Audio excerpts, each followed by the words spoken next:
이동하면서 혹은 밥 먹으면서 편하게 들을 수 있는 시사의 참견. 안녕하세요 하구 여러분, 시사의 참견 진행자 홍혁재입니다. 지난주에 이어서 이번에도 제가 진행자 역할을 맡았습니다.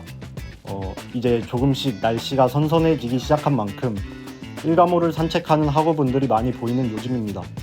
그 산책길, 시사의 참견과 함께해 주시길 바라면서 오늘의 시사의 참견 바로 시작해볼까 합니다. 오늘도 역시 정규 코너 2개와 함께합니다. 바로 왓츠 인 마이 뉴스와 구해줘 법즈.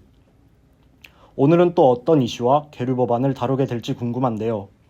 바로 왓츠 인 마이 뉴스 코너로 넘어가 보겠습니다.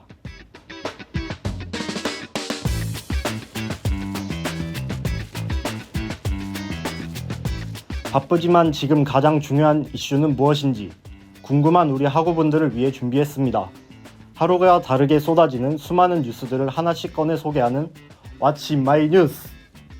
왓츠 인 마이 뉴스에서는 지난 한 주간 가장 뜨거웠던 사회 이슈 딱 2개만 꺼내 밀도 있게 떠먹여 드립니다.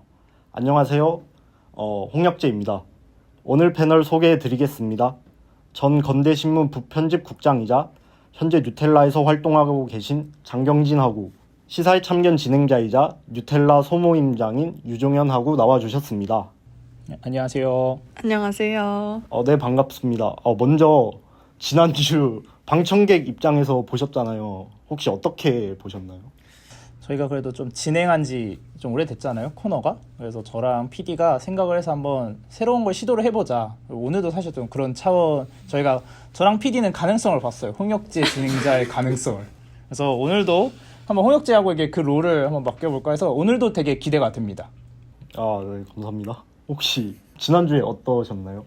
지난주에 저 굉장히 당황스러웠었는데도 불구하고 그래도 뭐 여차저차 잘 해내지 않았나 싶고요.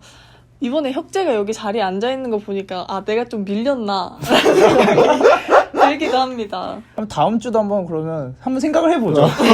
좋습니다. 앞으로도 종종 그렇게 진행해도 괜찮을 것 같아 오늘도 변화를 주어봤습니다. 우리 진행자님의 패널 역할 역시 기대가 되는데요. 바로 이슈 소개 들어가 보겠습니다. 유종현 하구, 오늘은 어떤 이슈를 준비해 오셨나요? 네, 제가 오늘 준비한 이슈는요, 바로 지난 9월 11일에 열린 2023 방송통신위원회 방송대상 시상식입니다. 이 자리에 MBC와 KBS 사장이 초청장조차 받지 못한 것인데요. 이번 일은 15주년 행사였는데 이번이 그 15년 중에 열리는 동안 처음 일어난 일이라고 합니다. 이번 일에 대해서 방송통신위원회 측은 방송대상 시상식을 축소해서 진행하고 있다라고 했지만 KBS, MBC 그리고 일부 시민단체에서는 이것이 언론 쿠데타가 아니냐라고 지금 현재 비판을 하고 있습니다. 근데 이번 사건만 가지고 현 정부를 비판하는 것만은 아닌 것 같은데 혹시 이전에도 무슨 일들이 있었나요? 네, 단지 이번 한 번을 가지고 언론 쿠데타다라고 말하는 건 아니고요. 그 앞에 1년에 좀 사건들이 있었습니다. 하나씩 좀 천천히 또 간단하게 조금 제가 소개를 해드리겠는데요. 첫 번째로는 윤석열 정부가 들어서면서 공영방송에 대한 이사진 해임이 있었습니다. 지난 5월 윤석열 대통령은 한상혁 전 방송통신위원장을 조기 면직하는 것부터 시작이 되었는데요. 이어 KBS 남영진 이사장과 윤성년 이사, EBS 정미정 이사 등이 해임됐습니다. 또 지난 8월 17일 정현주 방송통신심의위원장과 이광복 부위원장, 4일 뒤에는 MBC 대주주인 박문진, 권태선 이사장까지 해임됐고요. 그리고 지난 12일 KBS 김희철 사장까지 해임됐습니다. 물론 김희창 사장 측은 촬영이 진행되고 있는 오늘 14일 해임 처분 취소 소송을 제기한 상태입니다. 이 밖에도 좀 다양한 일들이 더 있었는데요. 내년 예산안에서도 언론 관련된 예산이 대폭 축소되면서 또 논란이 일고 있습니다. 대표적으로 KBS 대외방송 송출 지원 사업 같은 경우에서는 대외방송 송출 지원 사업 예산이 60억, 또 제작 지원 예산이 63억 원이 이번 올해 예산안이었는데 내년엔 이것이 전액 삭감됐다고 합니다. 또 여러분들도 많이 좀 소식을 들었을 것 같은데요. 지난 6월 KBS 수신료를 전기요금과 분리해 징수하는 방송법 시행령을 통과시키기도 했습니다. 물론 이런 이 공영방송에 대한 수신료 분리 징수는 과거부터 조금 오랫동안 논의되어 온 사안이기도 하고요. 또 좀 사정이 다르기는 하지만 해외에서도 또 많이 논의가 되고 있기는 합니다. 다만 이 시행령 통과 이후 어떻게 공영방송 재원을 안정적으로 확보할 것인가, 혹은 한정과 KBS가 어떻게 이 분리징수를 풀어나갈 것인가에 대한 후속 조치가 전혀 없어서 오직 KBS의 재정 상태를 공격하기 위한 것이 아니냐, 이런 의혹이 있습니다. 사실 그리고 무엇보다 지금 언론계에서 가장 주목하고 있는 것은 지난 8월 25일 임명된 이동관 방송통신위원장입니다. 그럼 혹시 그 이동관 방통위원장은 어떤 분이시죠? 네, 언론과 뉴스를 많이 주목하고 있는 분들은 이 이동관 방통위원장에 대한 뉴스를 좀 많이 접했을 것 같은데요. 이 이명박 정부 시절 청와대 대변인과 홍보수석을 맡으면서 당시에 공영방송 장악을 주도한 인물이다라는 의혹을 받고 있습니다. 물론 이번 청문회 과정에서 과거 자녀의 하나고 하폭 의혹 뭐 이런 것도 있었는데, 오늘은 좀 간단하게 언론 장악 관련해서만 조금 다루겠습니다. 대표적으로는 국정원을 동원해 민간인과 언론을 사찰했다는 의혹이 있습니다. 국정원 이제 수사 과정에서 밝혀진 문건에 의하면 VIP, 그러니까 대통령 전화 격려 대상 언론인을 정리한 문건도 발견됐고요. 문제 보도에 대한 조치를 해달라는 문건도 발견됐습니다. 가장 조금 압권이었던 거는 2010년 지방선거를 앞두고 작성된 국정원 문건인데요. 공정보도 분위기 조성을 위한 계도 활동 강화 필요, 방송사 경영진과 협조, 좌편향 제작진 배제 및 자체 모니터링 강화, 건전 매체 및 보수단체들과의 협조 등이 필요하다는 내용이었습니다. 물론 청문회 과정에서 이동관 방통위원장은 전혀 모르고 나는 모르는 일이다 라고 시인하긴 했습니다. 물론 이 밖에도 당시에 KBS, MBC, YTN 3사의 언론인 해직 과정에도 가담했다는 의혹이 일고 있습니다. 혹시 이 사건에 대해 어떻게 생각하십니까? 우선 저도 아무래도 추후에 진로로 언론 쪽을 생각하고 있는 입장이다 보니까 언론의 자유나 이런 것들이 얼마나 소중한 가치인지를 좀 알고 있는 사람이라고 생각을 하거든요. 그런데 그런 것들이 이렇게 무참하게 침해가 되는 이런 현상들을 보면서 이렇게 현실이 참 깜깜하구나, 암담하구나라는 생각이 많이 드는 것 같습니다. 혹시 어떤 의견을 가지고 있으신지? 네, 저 역시도 뭐 오랫동안 언론을 꿈꿔오고 있고, 또 저는 이제 이명박 정권 시절과 박근혜 정권 시절에 언론 탄압도 많이 지켜본 사람으로서 조금 이번에 다양한 생각이 드는데요. 물론 지금의 대부분의 초점이 현 정부에 대해서 겨냥이 되어 있는 건 맞지만, 저는 이 일에 있어서는 여야 모두 책임이 있다라고 생각을 합니다.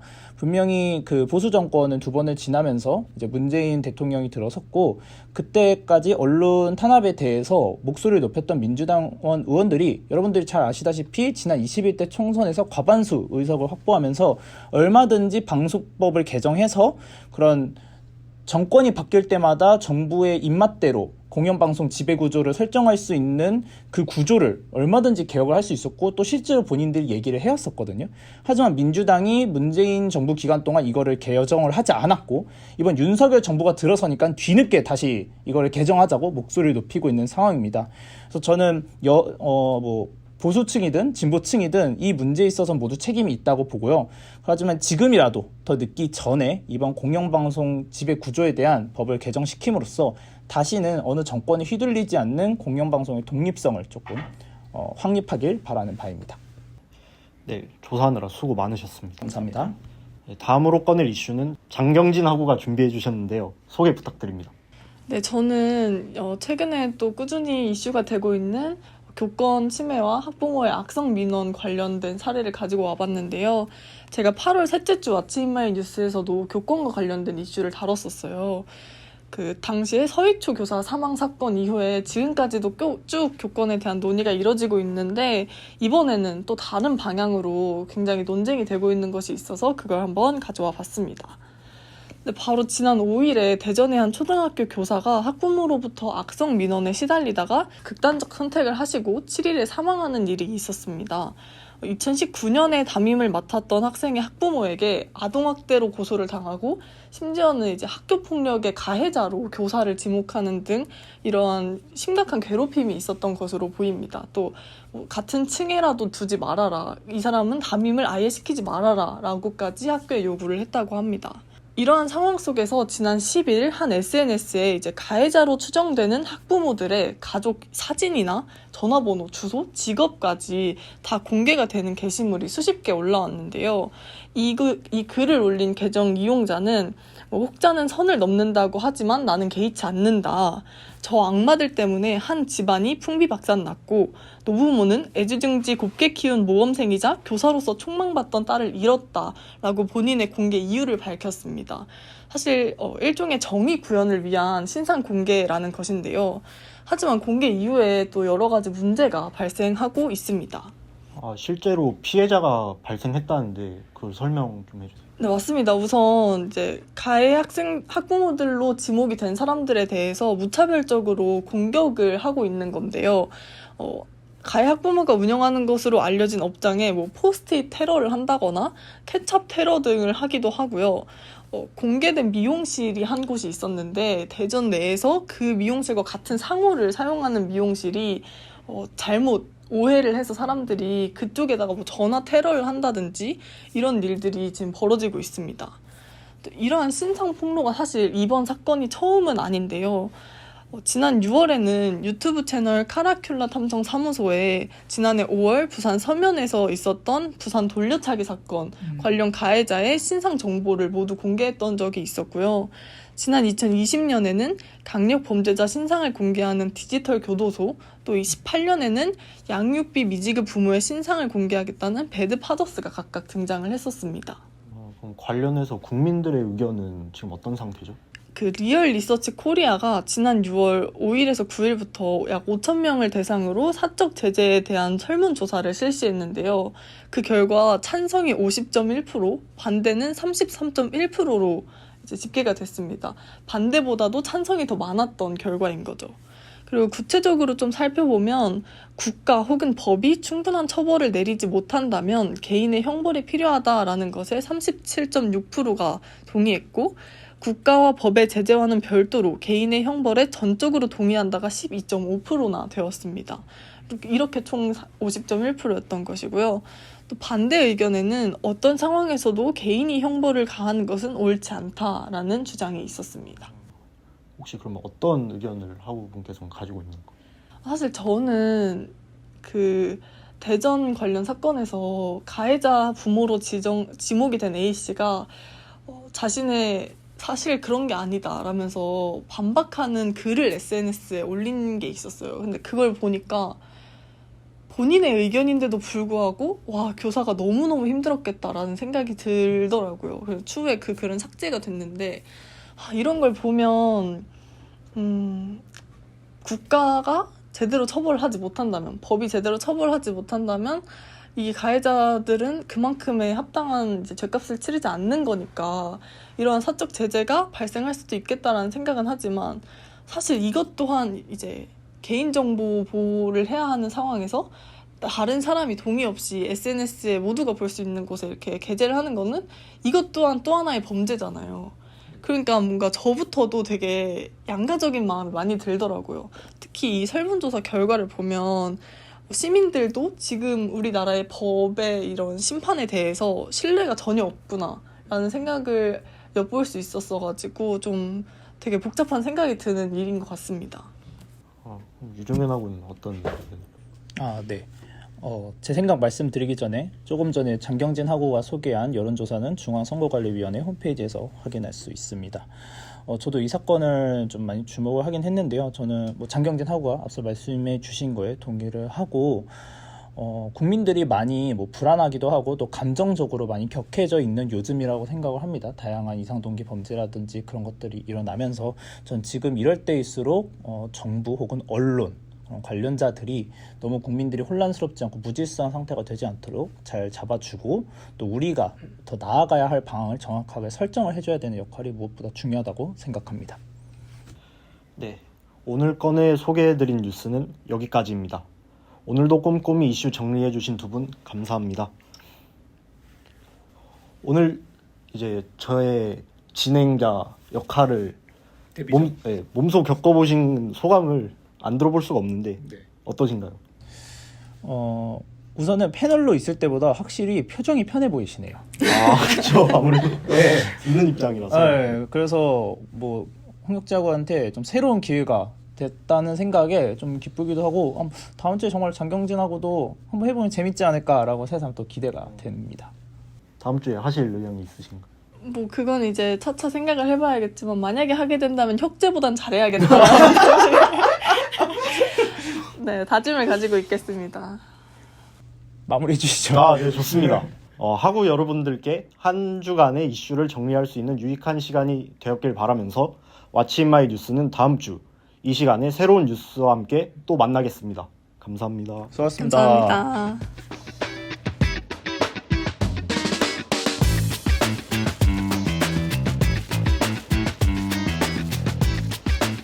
하고 여러분, 길었던 여름이 가고 어느덧 선선한 바람이 불어오는 계절 가을이 찾아오고 있습니다. 가을이 되면 미뤄오던 추수를 시작하는 것처럼 국회에서는 처리되지 못하고 잔뜩 쌓여있는 계류 법안을 처리해야 하는데요. 당장 우리 사회를 더 낫게 만들 수 있음에도 국회에서 계류 중인 법안들을 발굴하는 코너, 구해줘 법즈.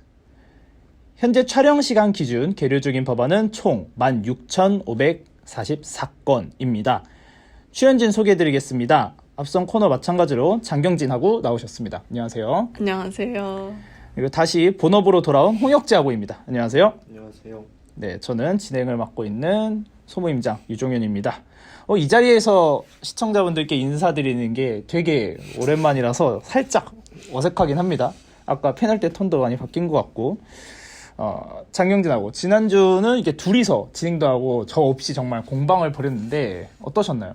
아무래도 이제 둘이 하다 보니까 좀 더 치열한 대화가 되긴 하더라고요. 그래서 더 좀 흥미있게 했던 것 같은데 오늘은 또 원래대로 돌아온 만큼 조금 정제된 분위기로 해야 될지 혁재하는 거 보고 결정을 해보겠습니다. 장경진하고는 치열했다 이렇게 평가해 주셨는데 치열했는지에 대해서 한번 홍혁재하고한테 물어보고 싶어요. 어땠어요 지난주? 물론 치열했고요. 네네. 근데 다만 이제 가운데서 중재해주는 사람이 필요했었는데 조금 아팠다. 네, 많이 저만 자꾸 저도 말하고 싶은데 자꾸 막 이렇게 자꾸 말하셔가지고 좀 힘들었습니다. 오늘은 제가 한번 그 밸런스를 지켜가면서 두 분의 또 토론을 제가 또 기대를 한번 해보겠습니다. 코너 진행 방식은 다음과 같습니다. 나와 계신 패널 한 분과 PD를 맡고 있는 하고 한 분이 한 팀을 이뤄서 총 두 팀이 대결을 벌이는데요. 지금 현재 국회에 계류 중인 법안들을 두 팀이 각자 정말 필요하다고 생각하는 법안들을 오늘 하나씩 갖고 왔습니다. 영상을 보고 계신 여러분들은 다 보시고 어느 법안이 더 필요한가에 대해서 자유롭게 의견을 남겨주시면 감사하겠습니다. 그럼 지금부터 본격적으로 구해줘 법즈 시작해보겠습니다. 먼저 김예원 그리고 장경진하고 팀 소개 부탁드릴게요. 네, 저와 예원 PD님이 오늘 준비한 법안은 군인의 지위 및 복무에 관한 기본법 일부 개정 법률안입니다. 군인. 저에게는 되게 중요하게 느껴지는데 홍익자하고 중요하다 느껴지나요? 진짜 매우 중요해요. 그렇죠. 사실 이거 모두에게 중요한 법안입니다. 네. 간략하게 소개해드리겠습니다. 우선 기후위기로 폭염과 한파 관련해서 온열 손상 및 동상의 피해가 매우 커지고 있습니다. 2011년부터 2019년까지 폭염 사망자 수는 493명으로 같은 기간 태풍과 호우에 의한 인명피해를 합친 것의 3.6배입니다. 군은 2018년부터 폭염과 한파를 자연재난에 포함시켜 제도를 정비하며 매년 폭염 및 재난 관련 대응 지침을 합참과 각 군, 전국직 부대 및 기관에 하달하고 있습니다. 그러나 해마다 폭염 및 한파 속 외부 훈련 및 활동으로 인한 환자가 지속적으로 증가하고 있어서 체계적인 제도 보완이 필요한 상황인데요. 이에 폭염이나 한파 등으로 인한 기상특보가 발표되는 경우 직전에 제한이 없는 선에서 건강 관련 조치를 취하도록 하고 국방부 장관과 합참의장, 각군 참모총장 및 해병 대사령관으로 하여금 폭염, 한파 등에 대비한 대책을 수립, 시행하도록 제안하는 것입니다. 사실 저희가 왓츠 인 마이 뉴스에서도 그런 자연 재난에 대한 조금 안타까운 군 사건을 다루기도 했고 또 구해줘 법즈에서 이번 폭염에 대해서도 또 다루기도 했는데 확실히 최근에 이런 사건들이 좀 많은 것 같고 그러니까 더욱 필요성이 느껴지는 법안 같습니다. 네, 사실 저희 곧 군인의 날이 다가옵니다. 약 10월 8일에 군인의 날인데 이번 법안을 통해서 저희가 짚어보면서 군 인권에 대해서 생각해보는 계기를 마련해보면 좋을 것 같습니다. 또 최근에 최수근 상병 사건을 통해서도 명시적으로 드러나듯이 군인의 인권이 여러 방면에서 위협받고 있음을 알 수 있는데요. 폭염 및 한파 등 극한의 상황으로 인한 환자가 군 내에서 지속적으로 발생하는 문제를 방지하고 적절하게 대처하도록 하는 법적 근거가 신속히 마련되어야 한다고 생각합니다.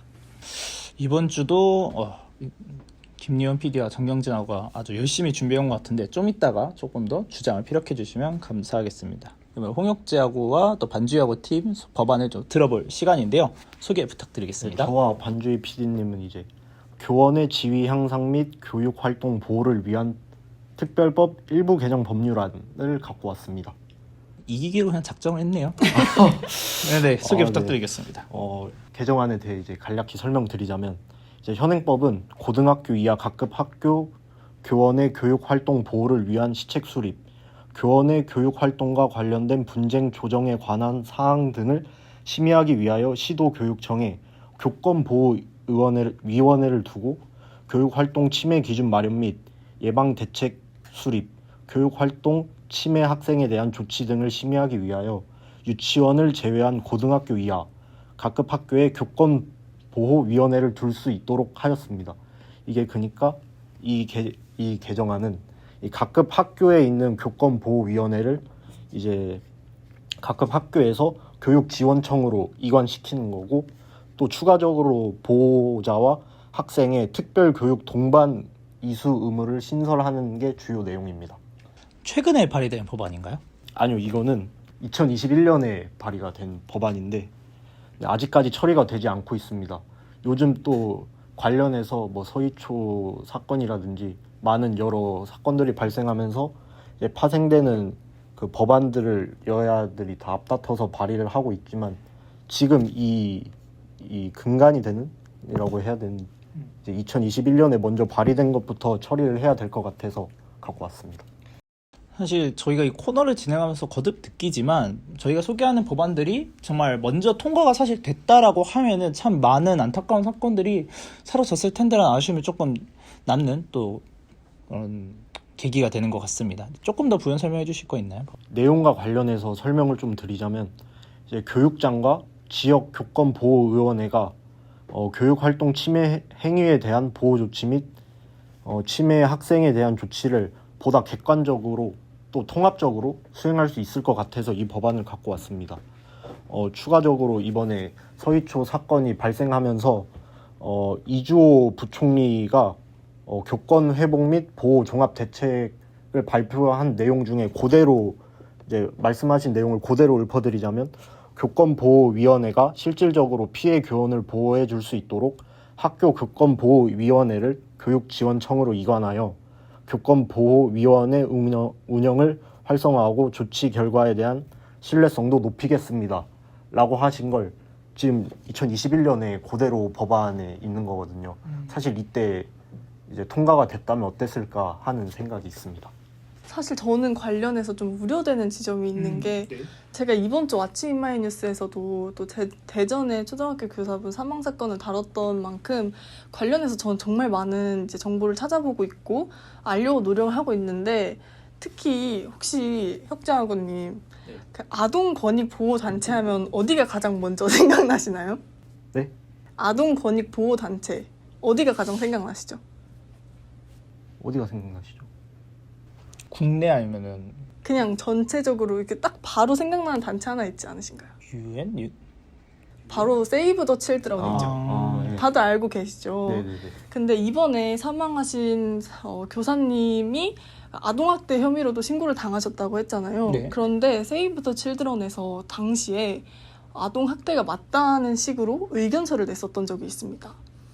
이게 왜 제가 이걸 말씀드렸냐면, 교내에서 교권보호위원회가 있지 않고 학교 내 사정을 잘 모르는 교외에서 교권보호를 위해서 이제 관리를 하려면 학교 이처럼 뭔가 단편적인 사실들만 보고 잘못된 판단을 내릴 수 있다는 거죠. 지금까지 이 교사가 학부모에게 얼만큼 시달렸는지, 또 이 사람이 얼마나 무엇을 잘못한 건지, 학생이 어떻게 했길래 그렇게 한 건지, 이런 거를 모두 세세히 알고 처리를 할 수가 없기 때문에 저는 교외에 교권보호위원회가 있다 한들 이 학교내에 있는 것보다 이들의 사정을 더 잘 알 수 있을까라는 이런 우려가 좀 있습니다.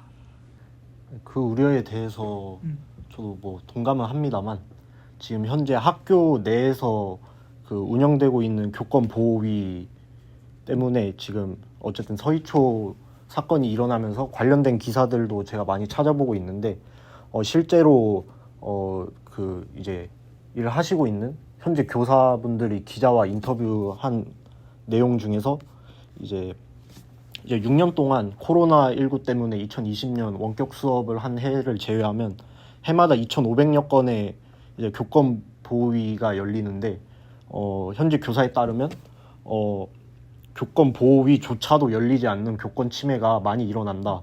그리고 이 이유에서는 이제 학부모가 교권 보호위 처분에 대해 이제 효력 정지 가처분 신청이나 취소 소송을 내면 학교장이 당사자가 되기 때문에 학교 측에서도 교권 보호위가 열리는 걸 꺼려한다 이런 말이 있었거든요. 그래서 학교 측에서도 당연히 뭐 그런 심각한 게 열리면 학교 측에서도 좀 꺼려할 게 당연하잖아요. 그래서 오히려 외부 측에서 이거를 좀 운영을 해야 그래도 지금 이렇게 쌓여있는 그 심의 건수를 어떻게든 해결할 수 있지 않을까 하는 게 제 생각입니다. 두 분 다 굉장히 중요한 지점을 전 주목해줬다고 생각을 해요. 정말 내부에서 그렇게 정하지 않고 무조건 바깥으로 빼낸 과정이 있어서 오히려 잘못된 판단이 나올 수도 있고 또 실제로 방금 말씀해 주신 것처럼 그런 제도가 기존에 있었음에도 잘 운영되지 않았던 지적이 지금 많이 일어나고 있죠. 그러니까 오늘 군인과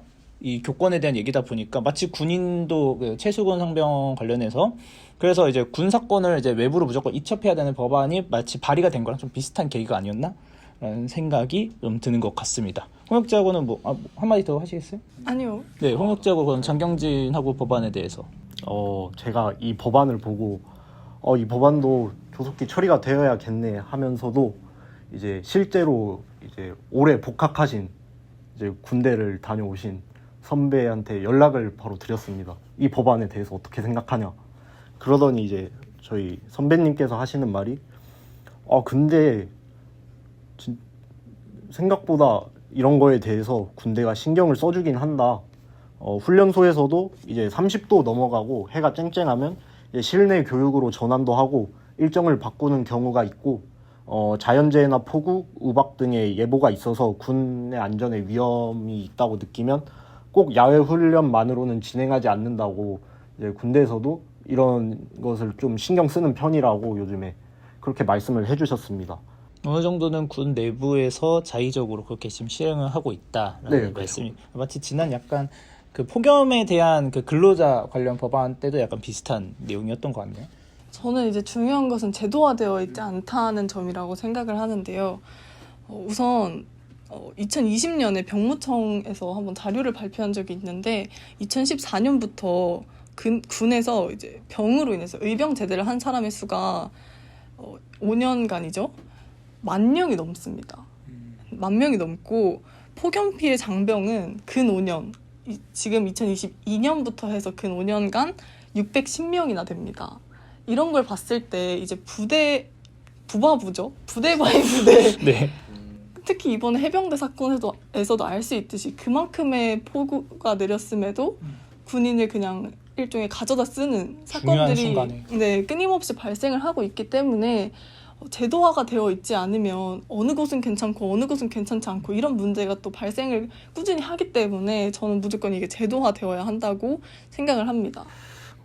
저는 그 제도화에 대해서도 사실 할 말이 있는데 법안을 보면 작전에 제한이 없는 선에서 군인의 건강 및 보건과 관련된 조치를 취해야 한다라고 적혀져 있는데 이게 이 말을 사실 잘 보면 기상 상황에 따라 작전을 취소하거나 축소하는 것이 아니라 작전은 그대로 진행되는 거라면 군인의 건강에 부정적인 영향을 미칠 수 있는 여지가 여전히 존재하지 않는가라고 저는 생각이 들어서 이게 말만 제도하지 사실 이것도 이제 윗사람의 약간 자의적인 판단에 의해서 어떻게 조정을 한다라고 저는 받아들여져가지고 사실 이 법안을 좀 더 구체화해야지 않나.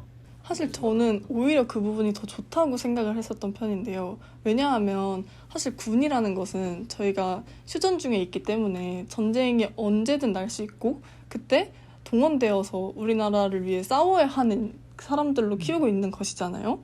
그런데 전쟁이 났을 때 너무너무 더우면 어떻게 할 겁니까? 싸워야죠.